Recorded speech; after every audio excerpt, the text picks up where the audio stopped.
চোখ চোখ না শিরোনাম না এইসব না দাদা সাংবাদিক তুমি যে তো 8টা বাজে 7টা বাজে ঈদ।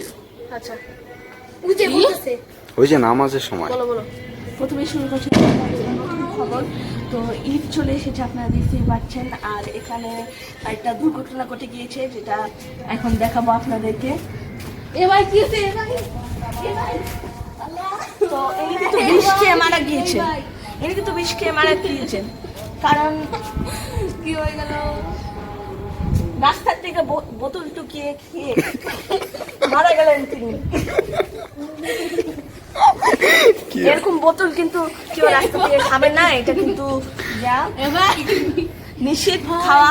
এটার ভিতরে কিন্তু অনেক চান্স থাকে, হয়তো উনি হয়তো করোনা ভাইরাস বা কোনো কিছু ওইটার ভিতরে মিশানো ছিল, তাই উনি রাস্তা থেকে টুকিয়ে খেয়ে মারা গিয়েছে। এখন আপাতত উনি সেন্সলেস আছে। তো ডাক্তারের কাছে নিয়ে যাব, যদি মারা যায় তাহলে মারা যাবে, আর যদি জ্যান্ত থাকে তাহলে জ্যান্ত থাকবে। আর যদি জ্যান্ত থাকে তাহলে একটু মেন্টালি প্রবলেমে থাকবে উনি, কারণ উনি রাস্তা থেকে টুকিয়ে খেয়েছেন, ওইটার মধ্যে হয়তো বা কিছু মিশানো ছিল। তো আজকের খবরটা ছিল এ পর্যন্তই। সবাই ভালো থাকবেন, সুস্থ থাকবেন।